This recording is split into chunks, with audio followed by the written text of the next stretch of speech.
Let's talk about All Elite Wrestling and Impact Wrestling. There was an Impact AEW Summit on Thursday's Impact show, which Tony Khan was present for, as was Scott D'Amore and Don Callis. On that show, it was announced that Kenny Omega would defend the Impact World title against Moose, one-on-one, even though Sami Callihan got a win over Moose by DQ the week before. And Omega would have home field advantage because the match would take place at Daly's Place in Jacksonville. I guess to prevent the Good Brothers from getting involved, because the Good Brothers had a match of their own in Nashville on the Against All Odds pay-per-view that took place last night. So instead, the main event, which I don't know when it was taped, maybe it was live. Obviously it wasn't. Clearly it wasn't. I'll get to why in a second, but the main event took place in Jacksonville at Daly's Place.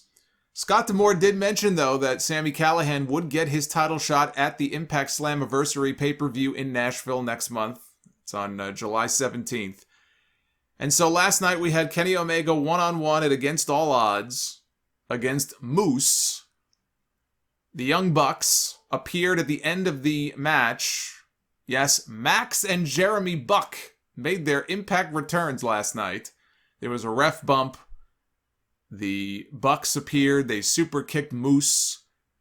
They laid him out with the BTE trigger, and then they helped Kenny Omega lift up Moose. Moose is a big guy, and they lifted him up so Omega could hit the one-winged angel to retain the championship.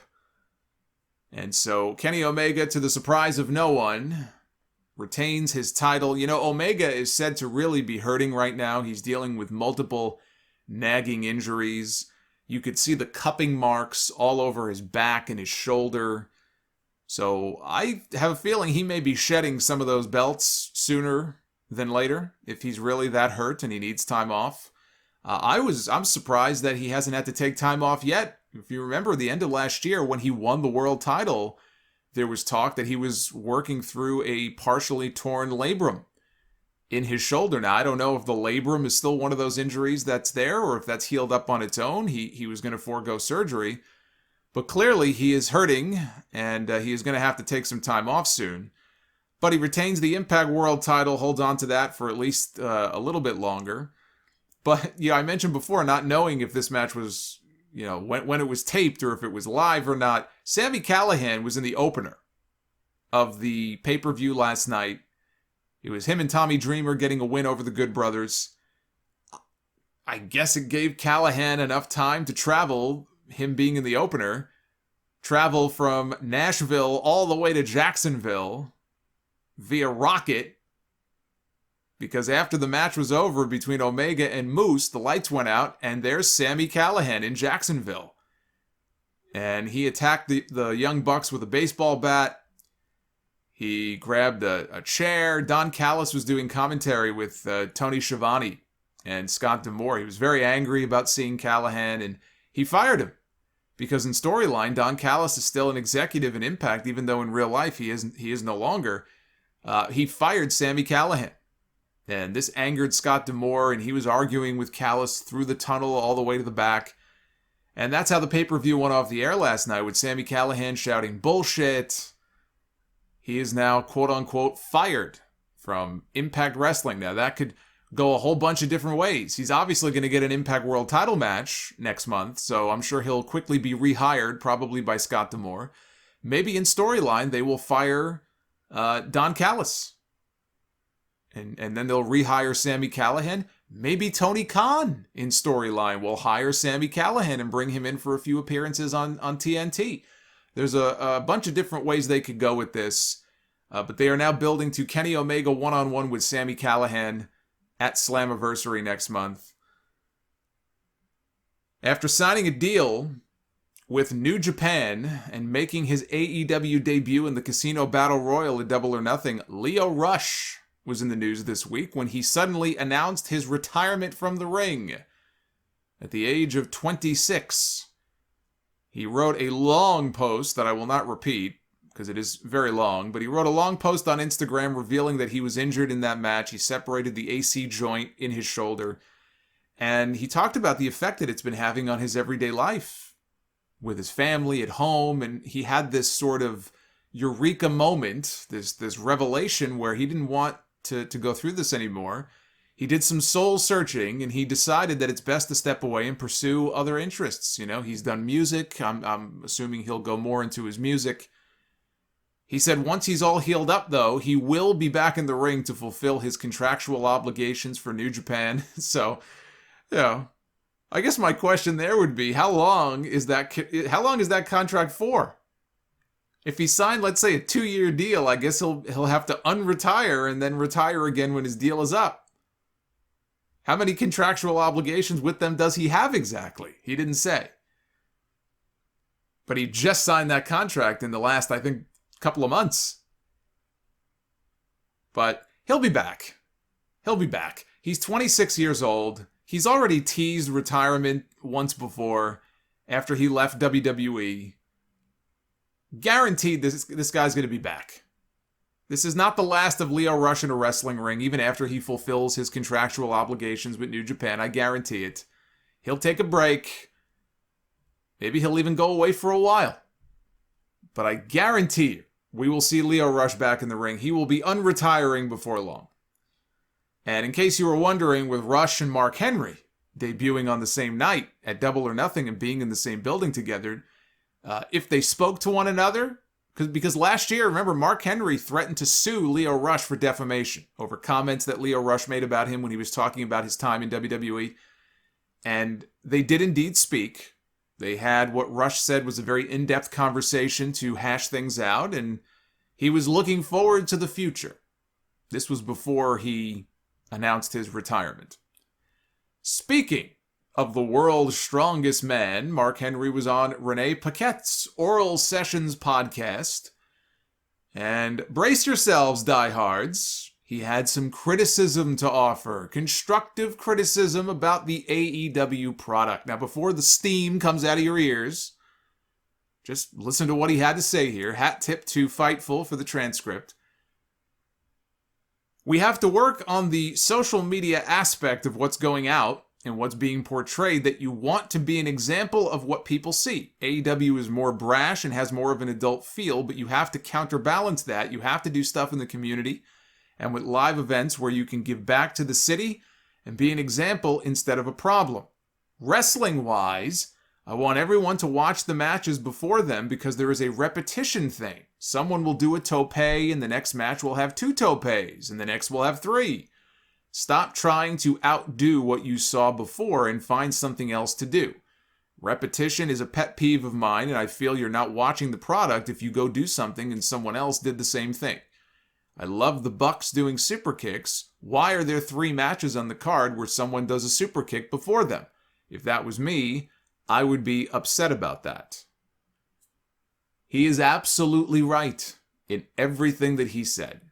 The dives and the super kicks in wrestling, not just AEW, they're out of control. But he makes a great point. If you have somebody who, like the Bucks, right? The whole super kick party thing, that's their thing. I feel like in wrestling now, though, the problem is that people, super kicks, it's like breathing. It's like breathing oxygen. If you take a breath, if you blink your eyes, that's how commonplace super kicks have now become. But he's right. If you're on the card and there are moves like that you're known for, that you do, and in the match before you and the match before that, people are doing the same shit, you know, that would irk me. They lose all impact when people do them. When everybody does them, it just loses whatever impact it has. But I have nothing else beyond that to add to what Mark Henry just said. He is 100% correct. Dynamite on Friday, or for me, Saturday, because I ain't watching 4 straight hours of wrestling unless it's a pay-per-view. If I graded it, I think 6 out of 10 would be fair. I wouldn't go higher than that. We had a rare Jack Evans and Angelico sighting on Dynamite with Christian Cage pinning Angelico. Matt Hardy attacked Christian after the match and Jungle Boy came to his aid.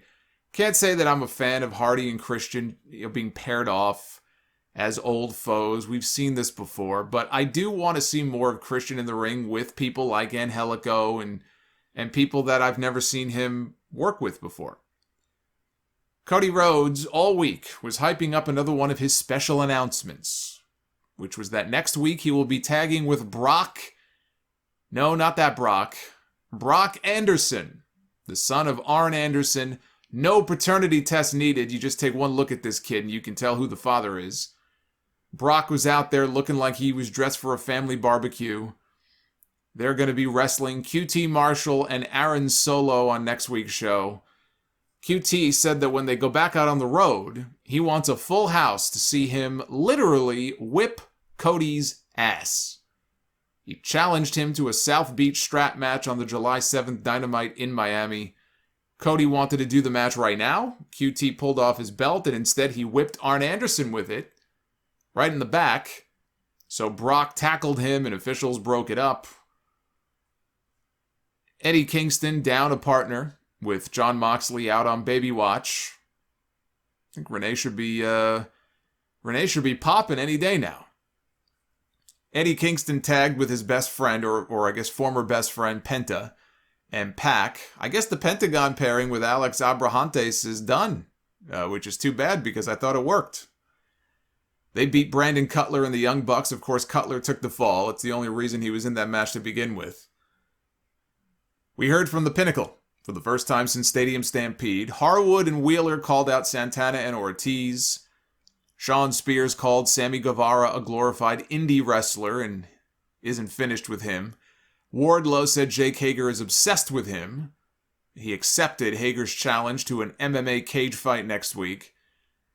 MJF was the contrarian one. He denied Chris Jericho's request for a match. He also called Sammy a chicken shit, so they're teasing a match with him and Sammy Guevara. Jericho popped up on screen. He was in the parking lot with the rest of the Inner Circle, who vandalized and destroyed the same limousine that the Pinnacle arrived in at the venue at the start of the show. They used the baseball bats, sledgehammers, until Hager showed up driving a forklift.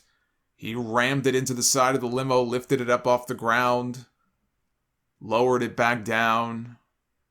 The Inner Circle rode off. They rode away on the forklift, flipping off the Pinnacle. They got to get some heat back on the Pinnacle soon, is all I got to say. Elsewhere, Darby Allin responded to Scorpio Sky and Ethan Page's challenge for him to pick a partner other than Sting. Darby told Sting, stay home next week.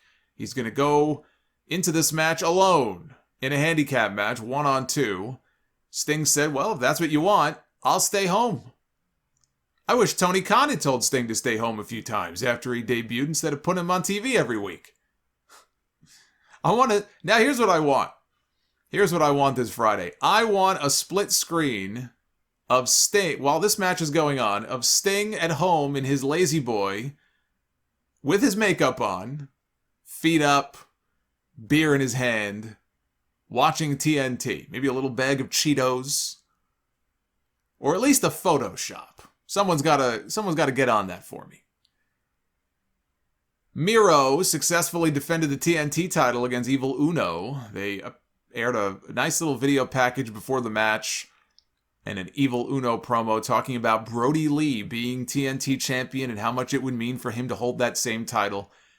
But he failed. He failed Brody and he lost to Miro. Brody's son, -1, was back out there with the other Dark Order members on stage rooting on Evil Uno. If you'll notice, -1 was gone for a while because his grades in school slipped a little bit. His mom, Amanda, posted on Instagram that she had told him he can have fun with his wrestling friends if he kept his grades up in school. Otherwise, he wouldn't be allowed to make any more appearances, which apparently is what happened. And I guess he got his grades back up, and so he was back on TV. See, that's parenting done right. You can't go play with your wrestling friends. You can't play with the Dark Order on television unless you keep your grades up. That's what a mother does. Always take interest in your child's studies. Don't be a deadbeat. Pay attention. Little PSA there from the Solomonster. There was no Andrade appearance this week, but they did air a video for him showing him putting on his suit. They never showed his face, but apparently he dresses very nicely. This Friday, Jim Ross will be doing a sit-down interview with Andre. That's got to be a rib. It's got to be a rib. If he starts the interview welcoming him as Andre again, I may have to go live. I'm not planning on going live Friday night because Dynamite is airing on Friday again this week. But if he does that, I might just have to go live. We got a segment with Kenny Omega and Don Callis rambling on about Omega's title defense against Jungle Boy on the 26th. Jungle Boy walked out, didn't say much. He just looked at Omega and he said, "You talk way too much." Guarantee you they only did that to make the next Botchamania video. Omega went to attack him, but Jungle Boy was ready for it, tried to put him in the snare trap, but the Young Bucks ran out, and Jungle Boy bailed. Nyla Rose picked up a win over Layla Hirsch. This was not very good. Britt Baker was still talking about Nyla in her promo with Tony Schiavone, so they are indeed building to a match between two heels, basically. And in the main event, Hangman Page and 10 of the Dark Order beat Brian Cage and Powerhouse Hobbs. Much like Double or Nothing, Ricky Starks tossed the FTW title to Cage for him to use as a weapon at the finish, but Cage threw it back. This time, Starks got up in his face. He slapped him, which angered Cage, who slowly, I say chased, but kind of walked him to the back. He couldn't hit him because Starks isn't cleared. That left Hobbs all by himself with Hangman hitting the buckshot lariat, and he let 10 pick up the win. He let 10 pick up the 3. So the trouble in Team Taz is about to blow over. It sucks that Starks got hurt when he did, because I was looking forward to a match with him and Christian. I still would like to see Christian Cage one-on-one with Ricky Starks when Starks is back. When AEW hits the road next month, their first few shows will all have a special theme, which is smart if you're trying to lure people back in. July 7th in Miami is their Road Rager. July 14th in Cedar Park, Texas, and July 21st in Garland, Texas will be nights 1 and 2 of Fyter Fest. And July 28th in Charlotte, North Carolina will be their annual Fight for the Fallen show.